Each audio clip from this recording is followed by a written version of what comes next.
Selamat kepada Joe Biden sebagai POTUS. Sehubungan dengan jabatan strategis dan penting tersebut, kita harus baca dan antisipasi apa yang dilakukan dalam masa jabatannya setelah menjadi Presiden Amerika ke-46 semenjak dilantik nanti 20 Januari 2021. Kita harus bisa menjawab apa efeknya untuk dunia, apa pengaruhnya untuk Indonesia, dan bagaimana negara Amerika ke depan memainkan dunia. Saya selaku pendukung Trump, juga sebagai sesama anti-globalis dan anti-komunis, harus mengakui perjuangan Trump selesai. Namun, konsep bernegara Trump tetap menjadi salah satu acuan saya bernegara yang memilih alasan atau aliran patriotik nasionalis. Sebagaimana semua sahabat pasti tahu, ke depan saya pasti tetap anti-globalis, anti-kapitalis elitis, dan anti-komunis. Prinsip ini akan saya terus pegang walaupun hanya sendirian. Itulah sikap bernegara saya. Sekedar mengingat informasi yang lainnya lagi. Dalam hal pilihan politik, maka strategi Bernie Sanders, kader Partai Demokrat yang kalah oleh Biden dalam pemilihan Partai Demokrat, adalah kebijakan dalam negerinya yang saya sangat suka. Jadi, dalam Mardigo Nation, kebijakan luar negerinya ala Trump patriotik nasionalis yang akan kita ambil. Dalam kebijakan dalam negeri, MMT-nya ala Bernie Sanders yang kita ambil. Kembali ke Joe Biden sebagai Presiden Amerika. Maka, seperti halnya manusia yang punya pengalaman bernegara yang panjang, jabatan strategis itu bukan menteri yang akan dipilih dahulu, tetapi jabatan siapa pemimpin lembaga intelijen dan pertahanan seperti NSC, FBI, DIA, dan CIA. Maka, jabatan Direktur CIA menggantikan Gina Haspel adalah orang Joe Biden yang saya perkirakan adalah Michael Morell, yang saat ini adalah Wakil Direktur CIA. Dia adalah orang lama yang sangat loyal kepada Clinton, Obama, juga Biden. Kita lompat sebentar untuk mengingat, ada sebuah undang-undang yang dibuat oleh Partai Demokrat zaman Obama yang dikawal oleh beliau dulu dan timnya. Yang harus kita awasi dari sisi Indonesia adalah mereka mengusulkan Undang-Undang Foreign Relation Authorization Act yang spesifik membahas tentang Papua. Hati-hati, ini buat Indonesia. Lalu, gerakan CIA zaman Michael Morell waktu masih muda adalah mendukung gerakan Kosovo Liberation Army yang kemudian mendirikan sebuah negara baru. Sekali lagi, hati-hati dengan demokratnya Amerika. Pak SBY sudah merasakan dengan banyaknya bom meletus waktu itu, Obama presidennya dari Demokrat. Soekarno sudah merasakan dengan dilengserkannya posisinya,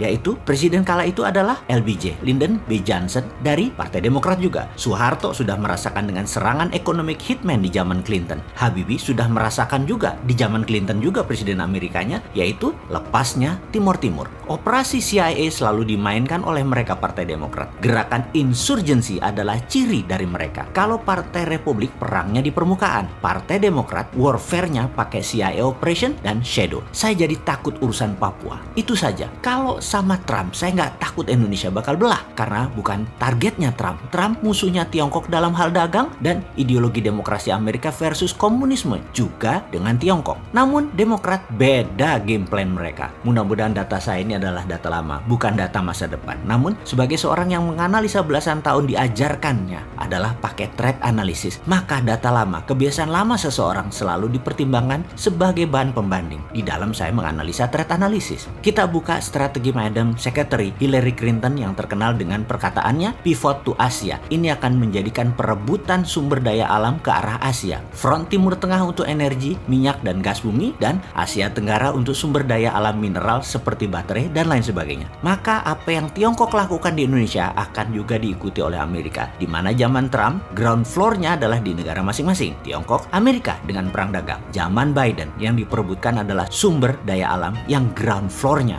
bisa-bisa negara penghasil. Perangnya kalau minyak bumi, ya dar-der-dornya di Timur Tengah. Maka sumber daya alam mineral, non-fossil oil, jangan-jangan dar-der-dornya di Indonesia. Ini harus distrategikan. Ini harus dibuat counter insurgensinya. Cara tekan Indonesia, yaitu dengan Papua dan GAM dimainkan lagi oleh mereka. Ini cara klasik Demokrat. Sehubungan dengan hal ini, sengaja kita buka ke publik informasi seperti ini agar bernegara kita bisa melihat sisi lain, sisi ancaman. Jadi, wahai pejabat, pastikan kebijakan Anda menguntungkan rakyat dan membuat negara Indonesia selalu utuh. Hati-hati dengan shadow-nya Biden, Partai Demokrat tersebut. Jangan sampai pada bingung terus nanti minta Bosman jadi wamennya Menhan. Kan ora cocok, Cak.